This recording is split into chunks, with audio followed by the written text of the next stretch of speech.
I'm Sheila Finlayson, Alderwoman representing Ward 4 here in the city of Annapolis. We're here this afternoon to talk about a very special event coming up at the end of the month. The Kinte-Haley Foundation is sponsoring the Intergenerational Conference. So we have special guests with us to tell us a little bit about this occasion. Dr. Patsy Blackshear is with us, Dr. Phyllis Hines, and grandson Jonathan. So before we get started on the activity, on the program, Patsy, would you tell us a little bit about the Kinte-Haley Foundation? Yes, and let me first thank you so much, Councilmember Finlayson, for allowing us to talk about the foundation and also the genealogy training program for grandparents and grandchildren. The Kinte-Haley Foundation is that entity that's responsible for developing and coordinating the effort to get the memorial established on the city docks. And what we do is promote the sharing of culture and history about families and genealogy and educational areas around family culture. Well, you know, the Kinte-Haley Monument is such an integral part of our city dock, with the statue of Alex Haley with the children at his feet, and then across in front of the market we have the Compass Rose. So there is tremendous opportunities for education sitting right down on our city dock. You're right. It's a phenomenal opportunity to look at values and to look at parents sharing and heritage being passed on from one generation to the next. Now, most people in the city and surrounding areas know about the festival. How does the festival differ from the foundation? Thank you for asking that question, because a lot of people think they're one and the same. They're actually sister organizations that were created by the same body.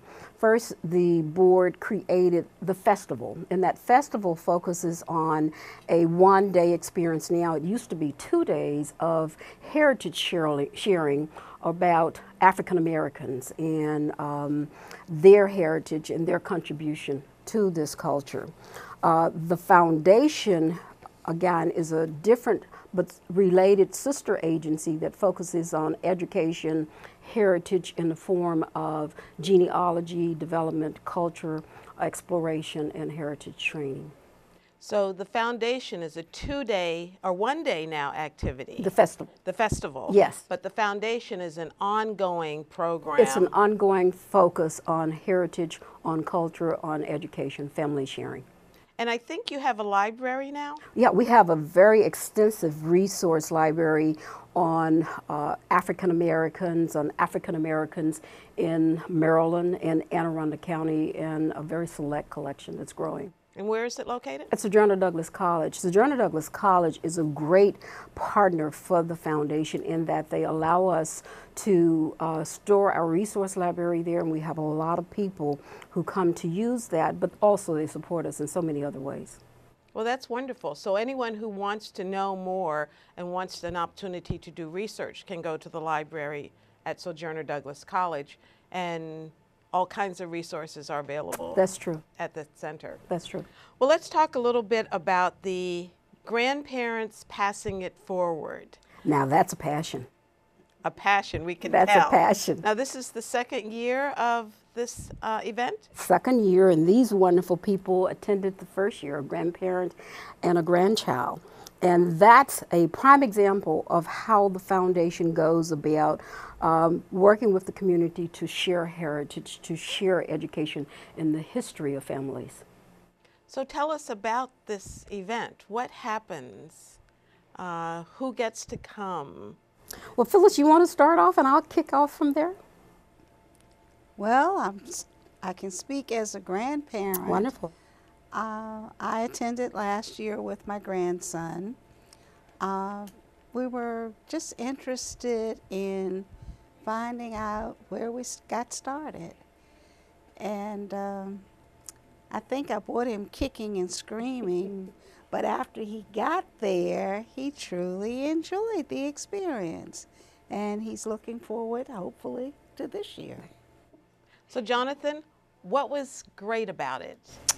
It was really more interesting than I thought it would be, and learning about my family history is really something you should really get to learn to do. So you would suggest other young people come with Yes, their grandparents? yes. I guarantee you'll learn something that you probably didn't know.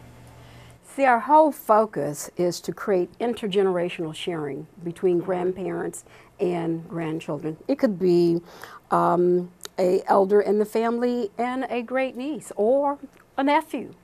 So it doesn't really have to be grandparents and grandchildren, although that's our primary audience. Our basic objective and our basic focus is to have that intergenerational sharing around family heritage, family history, culture. So it really could be a parent and a child. It could be a parent and a child. Not necessarily a grandparent, but any relative bringing a younger person to help share that family history. Now, during the event, do you actually get to do research on your specific family? Yes. What happens during the event is we have a Friday evening kickoff with a keynote speaker, dinner, and exhibits. Saturday is really the work day where there are workshops. And in those workshops, we have a number of different topics. And during those topics, the grandparent and the grandchild are working together. The topics, for instance, this year is basic genealogy research. I think it's Research 101, Genealogy Research 101. And so there is time during that session where the grandparent and the grandchild are actually working, but the presenter is talking generally. The application is specific to the grandparent and grandchild looking at their family. We have a session on family tree as an art. And family tree as an art, again, they are taking a picture or an image of a family member and looking at how they can take that and create a family tree, but it's specific to that family. It sounds like anyone who's interested in doing research on their family history would benefit from coming to the conference. It's a kickstart. It's a great kickstart for anybody. So if you don't have a grandchild or a grandparent to come along, you can still participate in it. Grab a cousin, grab a nephew, grab a niece, grab a family member to share about your family. So on Friday night, there's a opening with a speaker, and then the workshops are actually on Saturday. That's correct. Do you select your workshops in advance, or do you decide when you get there what's your interest, or how does that registration work? It would be wonderful if we were so sophisticated that you can select them in advance, but what happens is when you get there, the volunteers that handle the registration give you information so you can see the options available for each time slot, and then you choose from those options. They provide guidance, and then that's how you get your schedule set for the workshops that you'll attend. Dr. Hines, you live in Prince George's County. How did you learn about the Intergenerational Conference? Well, I used to work with Patsy in DC Public Schools, and she used to talk about some of the efforts that Leonard had. And I was just interested in knowing more about my family and from whence they came. So I started coming down. And then after retiring, I volunteered. I actually worked in the library, cataloging books. And, you know, just being around you, the bug bites you. And then when they came up with the idea of having the conference, I felt sort of at a loss because I had my boys and I didn't think they would really be that interested. But the bug bit them too. So That's cool. they've become very involved. Genealogy research, like shopping, are the top two. Those two areas are the top two efforts that people engage in terms of travel, in terms of hobbies. We spend a lot on shopping. I know about shopping. Dr. Hines, you mentioned Leonard, and I guess I'd be remiss to not acknowledge that Dr. Blackshear is the wife of the late Leonard Blackshear, who really started the city of Annapolis on this crusade with Kinte-Haley. That is true. To give legitimacy and to help the entire community understand the value of Kinte-Haley's arrival in the city of Annapolis. That's true. I remember back, I have to give you a little bit of my history, you already know it.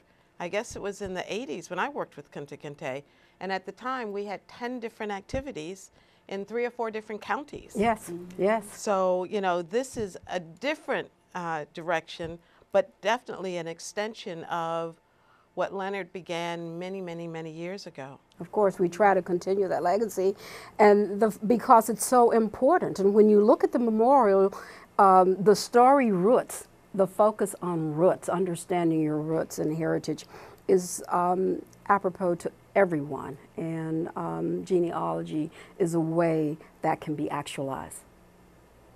Jonathan, what was the highlight of your day last year? Do you remember? One of the highlights is learning about all the history and all my grandparents that I actually had, and learning their names and some interesting facts about them. Mm-hmm.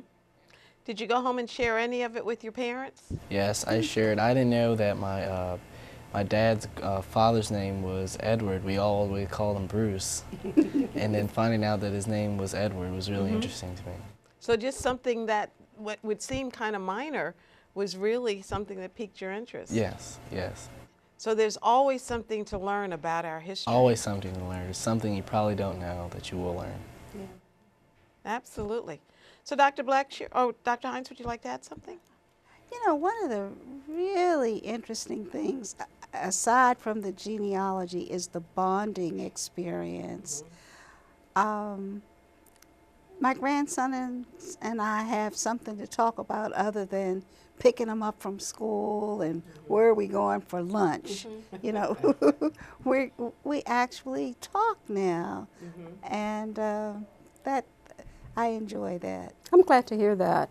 We had thought in developing this particular genealogy program that the bond between grandparents and grandchildren are particularly special, and that this opportunity of sharing would be a wonderful bonding experience. I'm glad to hear that it is. It is. It really is. And so, Jonathan, do you feel closer to Grandma now? Yes, closer, yes. Oh, the first question I got was, so what are we doing for lunch after this? We've got lots of suggestions for you. Annapolis is a wonderful place. Oh, yeah. So, well, Dr. Blackshear, how does one register? Can they go to the website to sign up? And, you know, what are the logistics? Is there a cost? Yeah, there is a cost. It's a very modest cost because the program is fairly extensive with a speaker Friday evening. By the way, our speaker on Friday evening is Megan Smolinsky. I think I'm probably messing up her name. But she is a prolific writer, has written about 7 books on genealogy, and was a consultant to the show So You Think You Know Who You Are. And she will be speaking from her book, America, Your Roots Are Showing. And what's interesting about that particular book is it includes information in there about the Haley family and their DNA testing that linked them to families in Europe. But the program, again, includes Friday evening dinner, that keynote speaker, the workshops, box lunch on CRD, light refreshments, and a number of exhibits. So for that, for the grandparent and the grandchild, the cost is $100. That's for the Friday evening and all-day CRD for the 2. A modest increasing cost if grandparent wants to bring an additional grandchild. And we do have a grandparent that came last year who brought 1 grandchild, and this year she's coming back with 2 grandchildren and a nephew. So we really think that's wonderful that she's expanding her attendance. So that, I think, probably the additional grandchild maybe is an additional $15. The cost for Friday evening, if the grandparent and grandchild cannot come both days, is just $40. And then the cost for just Saturday is $65. To register, they can go on our website, which is Kinte-Haley.org, Kintehalley.org, and there is a form there, an application that they can just print out completed. It's a very simple one, and mail in the money so you can get registered. Our space is limited. The college is a fairly small site, so we're asking people to register in advance so they can print it out from there. They can call the foundation and get information, and that's 410-956-9090. I think that's the correct number for the foundation if they need to get a registration form, or they could actually come by the college and get one from the college. So there are limited seats for this program. There are limited seats because of the size of the college, so we will accept registration at site, but we don't want to have to turn anyone away because we've reached those limits, and that's why we encourage registration in advance. So we're talking about June 29th and 30th? That's correct. At Sojourner Douglas College. What time does it begin on Friday? Begins at 5 on Friday. 5 o'clock is registration in view of the exhibits. 6 o'clock is dinner. 7 o'clock is our speaker. And so it ends around 8 on Friday, and then we start early Saturday morning at 8. Exhibits, review again, and registration for those who haven't registered. And an opportunity also, one of the exhibitors there will do family photos. So it's a nice feature that a lot of grandparents like. So there'll be exhibits at that time, light refreshments, and then workshops start immediately at 9 because we got them going. And how late does it go on Saturday? We end around 4.